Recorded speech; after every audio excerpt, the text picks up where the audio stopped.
Hola, ¿qué tal? Mi nombre es Cristian Barnal y en este video vamos a ver el ciclo del carbono. De hecho, el ciclo del carbono es una parte de la ecología que suele venir mucho en exámenes porque o sea, tiene que ser de conocimiento actual por lo que se está viviendo en el cambio climático y así.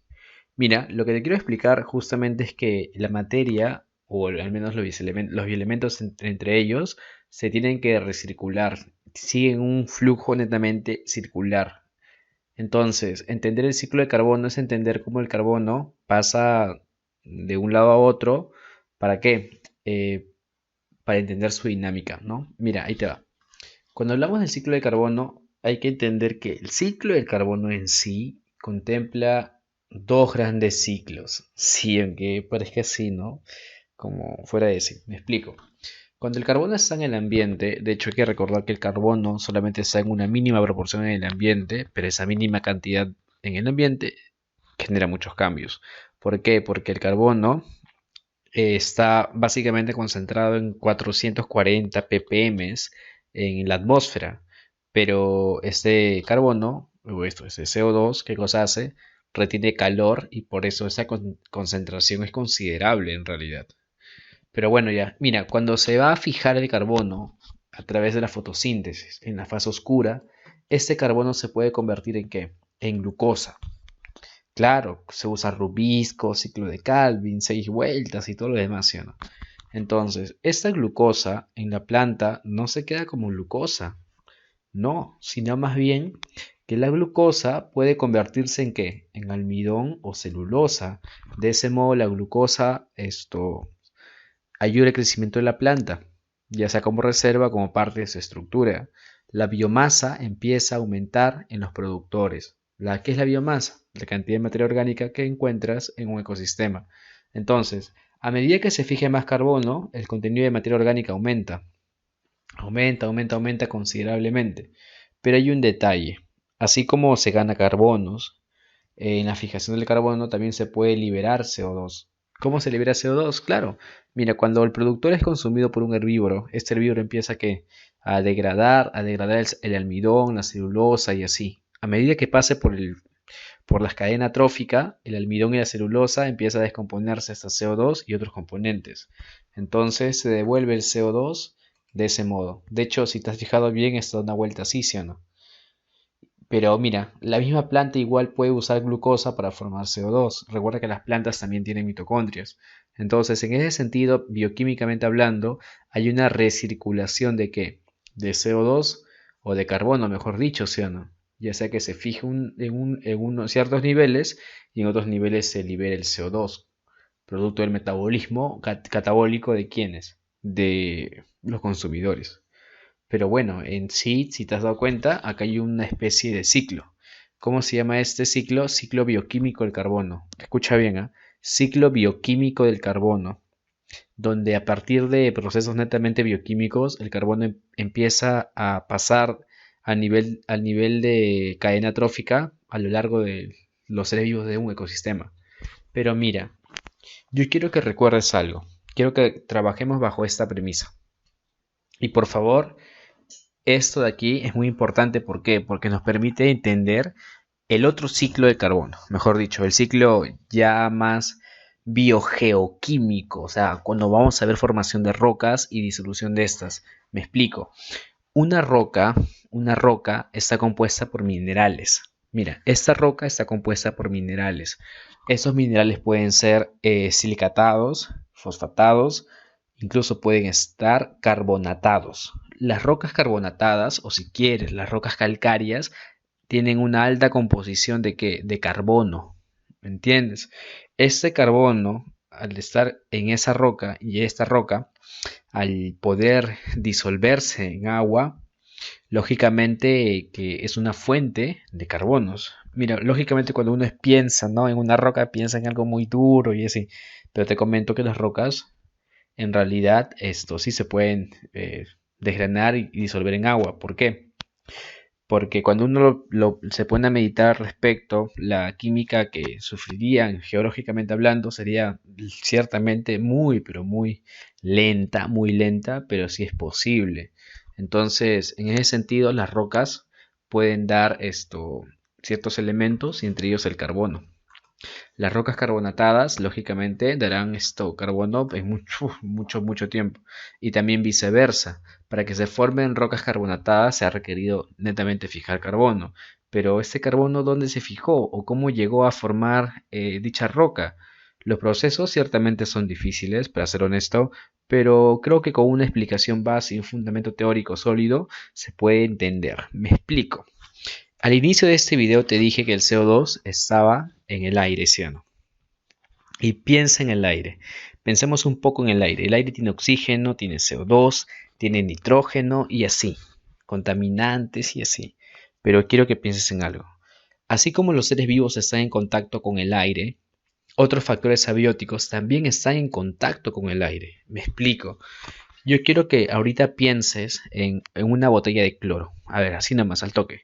Una botella de cloro. Cuando tú tienes una botella de cloro, no sé, la marca que tú prefieras, esta botella que contiene cloro, la dejas destapada un tiempo. ¿Y qué va a pasar ahorita después de ese rato, no? Vas a sentir el olor a cloro, ¿sí o no? ¿Por qué? Porque el cloro está cambiando de matriz, o sea, está cambiando de medio. Estaba inicialmente disuelto en agua y ahora que lo has dejado destapado, ¿dónde está presente? En el ambiente, es decir, en el aire, ya está en el aire. ¿Te diste cuenta? Entonces, todos los elementos, es más, las sustancias químicas pueden pasar de una matriz a otra, pueden pasar de un ambiente a otro. De hecho, hay fórmulas que te más o menos te hacen una idea de lo que sucede. Entonces, si yo entiendo ese concepto de que puede pasar de agua a aire, también hay que entender que puede pasar de al revés, de aire al agua. Sí. Entonces, si los componentes como el CO2 o el cloro, en este caso, en el ejemplo, puede pasar de un medio a otro, los gases también pueden pasar del mismo modo. Si no, pregúntate, ¿no? ¿Por qué los peces pueden respirar? Bueno, porque hay oxígeno disuelto en el agua. El oxígeno que está disuelto en el agua, ¿de dónde vino? Mucha parte de eso vino ¿de dónde? De los productores que están en el agua. Pero otra parte importante vino ¿de dónde? De la atmósfera. La atmósfera está en contacto con los mares y ríos y esta atmósfera tiene un 21% de oxígeno. Este oxígeno pasa del medio aire al medio ¿qué? Agua. De ese modo se oxigena el agua porque el oxígeno está disuelto en esta agua. ¿En forma de qué? De oxígeno molecular. ¿Por qué? Porque este oxígeno empieza no a formar enlaces en sí con el agua, sería mentirte, sino más bien qué cosa hace. Como es muy chiquitito, se impregna en los espacios que quedan entre los enlaces, puentes de hidrógeno de las moléculas de agua. De hecho, hay una ley que explica esto, llamada ley de Henry. La ley de Henry te explica cuánto es la cantidad de oxígeno que puede estar en el agua, disuelta en el agua, a través de qué? De parámetros como temperatura y presión. Entonces, entender que el gas oxígeno puede estar en el agua nos puede ayudar a entender que otros gases también, como es el caso del CO2. El CO2, mira, aunque esté en el aire, este puede entrar al agua, tal cual como lo hizo el oxígeno. El CO2 tiene una peculiaridad, que al ser un óxido, mira, un óxido de carbono, ¿qué va a pasar? Este puede reaccionar químicamente hablando con el agua. Y recuerda, un óxido más agua, eso es química básica. Un ácido oxácido. Este ácido oxácido es el H2CO3, que sería el ácido carbónico. Pero mira, el ácido carbónico puede ionizarse ya que es un ácido. Es decir, puede perder iones, en este caso protones. ¿Por qué es un ácido? Bueno, esto es teoría de Arrhenius, ¿no? Porque puede donar protones. Y cuando dona un protón, pierde un hidrógeno. Y este hidrógeno hace que el H2CO3 se convierta en bicarbonato. Todo esto en el agua, en bicarbonato. De ese modo, el bicarbonato se ha generado. Pero este bicarbonato actúa como un receptor de protones o un emisor de protones, porque ya hablaremos de una molécula netamente anfótera.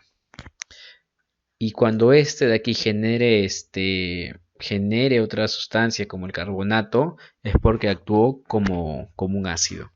Y el carbonato y el bicarbonato pueden, como tienen carga negativa, pueden atraer a los de carga positiva. Ahora, otro detalle más. De hecho, esto de acá no está tan fácil, ¿no? Mira, los iones que tú conoces como cationes tienen carga positiva, ¿sí o no?